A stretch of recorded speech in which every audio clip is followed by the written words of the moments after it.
Hello, dear learners. How are you all? I hope you all are doing good. So, I welcome you all in this class. In this class, we will discuss the unforgettable disasters. ठीक है, तो यहाँ पे हम ऐसे disasters के बारे में देखेंगे जो कभी हम भूल नहीं पाए. ठीक है, कुछ ऐसे disasters हुए थे जो अब हम इस चैप्टर में देखने वाले हैं. ठीक है, तो चलिए फिर शुरू करते हैं. सबसे पहले जो डिजास्टर है दैट इज शिकागो फायर जो हुई थी अक्टूबर 8 1871 में. ठीक है, इसके बारे में देखते हैं. This fire consume 7,450 buildings and 2,000 acre of the city, killed many peoples. देखिए कितनी सारी बिल्डिंग्स और कितनी सारी सिटीज और कितने लोगों को इसने डैमेज कर दिया, ये जो फायर लगी थी शिकागो में. And caused damage amounting 196 millions in Chicago, USA में. तो देखिए कितना बड़ा डैमेज इस फायर ने किया था. ठीक है, नेक्स्ट तो सबको पता है द टाइटेनिक डिजास्टर जो हुआ था. ये हुआ था बच्चों अप्रैल 15 1912 में. अब ये क्या है? The ship was called a unsinkable but on the maiden voyage the British luxury ship Titan collide with आपने आइसबर्ग के साथ कोलाइड हो गई थी ये टाइटन की शिप. और एक बहुत बड़ा डिजास्टर हुआ था जो हमने इससे डिफरेंट मूवीज में भी देखा है. ठीक है, कैसे टाइटेनिक में डिजास्टर हुआ था. ठीक है, अटलांटिक ओशन में ये जो आइसबर्ग था उससे टकरा गई थी और इसमें 1,500 peoples will die in this disaster. See how bad it is. Next is the fall of Hindenburg जो का फॉल होना जो हुआ था May 6, 1937 में. तो अब ये देखते हैं ये क्या है. जर्मन में एक एयरशिप थी हिंडबर्ग जो वो पूरा का पूरा फ्लेम से, देखो इस तरीके की इसकी फोटो भी अटैच की गई है. ठीक है, पूरा का पूरा इसमें आग लग गई है एक तरीके से. ठीक है, तो ये हुआ था यहाँ पे जिसमें भी काफी लोगों की डेथ हो गई थी. नेक्स्ट सबको एटॉमिक बॉम्ब पता है, वर्ल्ड वॉर के टाइम पे जब हुआ था जापान में. सो एटॉमिक बॉम्ब एक्सप्लोजन हुआ था अगस्त 6, 1945 में. ठीक है, तो ये क्या था? An American B-29 bomber called the Enola Gay dropped in the first atomic bomb in Japan city में. ये ड्रॉप किया था हिरोशिमा में फर्स्ट एटॉमिक बॉम्ब गिरा था बाय अमेरिका. ठीक है, the explosion killed almost 70,000 to 1 lakh people. उस एक्सप्लोजन में, उस न्यूक्लियर बॉम्ब में की वजह से मारे गए थे. ठीक है, इट्स ऑलमोस्ट 90% सिटी जो जापान की वो डिस्ट्रॉय हो गई थी इस बॉम्ब से. ठीक है, एक बॉम्ब तो गिरा, दूसरा भी गिरा था जापान में नागासाकी में. ठीक है, तो United state drop another bomb. देखिए पहला बॉम्ब तो उसने हिरोशिमा में डाल दिया, दूसरा बॉम्ब उसने नागासाकी पे किया है ना, जापान में. कौन से कब किया था? अगस्त 9, 1947 में.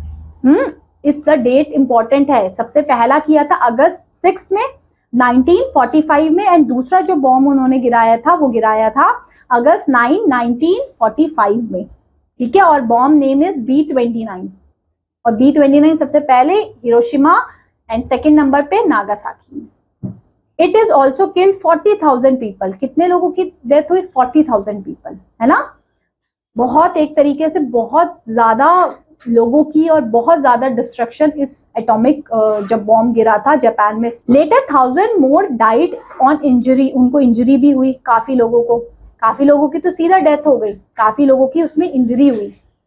ठीक है, so that's all about atomic bomb जो गिरा था उसके बारे में. फिर हम कुछ न्यूक्लियर डिजास्टर देखते हैं. अभी तो एटॉमिक डिजास्टर देखे, अब न्यूक्लियर डिजास्टर देखिए जो यूक्रेन में हुए थे. ठीक है, न्यूक्लियर और एटॉमिक डिजास्टर एक ऐसे डिजास्टर्स होते हैं ना जो काफी डिस्ट्रक्शन करते हैं, है ना. इसलिए आज के टाइम पे ये जो न्यूक्लियर वॉर और ये सब है, ये सब क्योंकि सबके पास इतनी कैपेसिटी है, बट इसकी वजह से आम लोग और इन पे ज्यादा इफेक्ट पड़ेगा अगर ऐसे कोई वॉर होते हैं इन फ्यूचर तो. ठीक है, इसलिए कोई भी कंट्रीज ऐसे कोई वॉर करना नहीं चाहेगा जिसमें एटॉमिक एनर्जी या फिर न्यूक्लियर एनर्जी या इन सब चीजों का यूज किया जाए. ठीक है, तो इसमें क्या था? In the worst nuclear disaster in history a reactor blew out. मतलब एक रिएक्टर, न्यूक्लियर रिएक्टर ही उड़ गया एक तरीके से out the nuclear power plant in चिमोई यूक्रेन में. ठीक है। The explosion release 9 ton of radio active materials. Radio active materials पता है ना, बहुत हार्मफुल मटेरियल्स होते हैं। सोचो एयर में इतने सारे रेडियो एक्टिव मटेरियल्स उसने ब्लास्ट कर दिए, ठीक है। और ये सोवियत यूनियन मतलब रशिया से लेके यूरोप से लेके बहुत जगह इसका इफेक्ट देखने के लिए मिला। इसकी पिक्चर आप यहाँ देख सकते हो। इसका जो रिएक्टर था ना ऊपर का, कुछ उसका हट गया और उसकी वजह से सारे रेडियो एक्टिव मटेरियल पूरे एनवायरमेंट में हो गए। Next one is the Exxon वेल्सन ऑयल स्प्लिट। ऑयल स्प्लिट तो आपने नाम सुना होगा ना, ये एक समुंदर है। समुंदर में क्या होता है, ये हमेशा होता भी है। जैसे ये जो बड़ी बड़ी शिप्स होती है जो ऑयल्स लेके जाती है, तेल वगैरह लेके जाती है ना, पर गलती से ये शिप का बैलेंस बिगड़ा और ये ऑयल समझ लो पूरा का पूरा सी में फैल गया। तो इससे ना सबसे ज्यादा इफेक्ट होता है जो वहां की मरीन है, फिशेज है, जो कोरल लीव्स है जो वहां पे समुद्र में लगती है, उन वो सीधा डेथ हो जाती है। क्यों? क्योंकि अगर वो सारा ऑयल समुद्र में रह गया तो उनको हवा, ऑक्सीजन, वो सब कैसे मिलेगा? जो अंडरग्राउंड जो वाटर्स में रहने वाले जितने एनिमल्स हैं, फिशेज है, इन सबको, ठीक है। तो ऑयल स्प्लिट बहुत होता है जब ये बड़ी बड़ी शिप्स लेके जाती है ना, बड़े बड़े ऑयल्स लेके जाती हैं और किसी रीजन की वजह से ये गिर जाए पूरा, है ना, और पूरा का पूरा ऑयल अगर समुद्र में गिर जाए, इसको बोलते हैं बच्चों ऑयल स्प्लिट। और ये एक हुआ भी था जो यूएस हिस्ट्री में सबसे ज्यादा खतरनाक माना गया, वेरी वेरी डेंजरस, है ना। किलर वेव्स जो हुए थे दिसंबर 26, 2004 में। अब ये क्या किलर वेव्स ही आप समझ रहे हो, कुछ वेव्स ने तबाही मचाई, आप फोटो से देख सकते हो।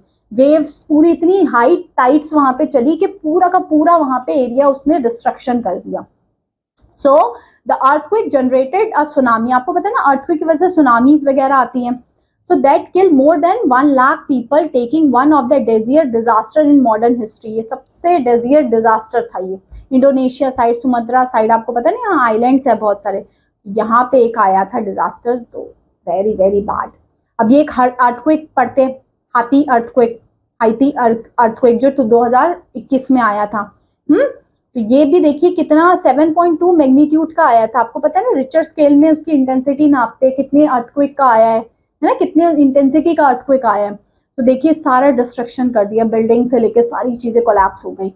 This is about the earthquake. I hope कि आज हमने जो ये देखा इससे आपको देखने के लिए मिला कि इंपॉर्टेंट कुछ डिजास्टर्स थे और उससे की वजह से कितना इफेक्ट हुआ, है ना। So that's all about this chapter. अब हम आपसे मिलती हूँ कब, आप लोगों की नेक्स्ट वीडियो में। तब तक के लिए थैंक्स फॉर वॉचिंग।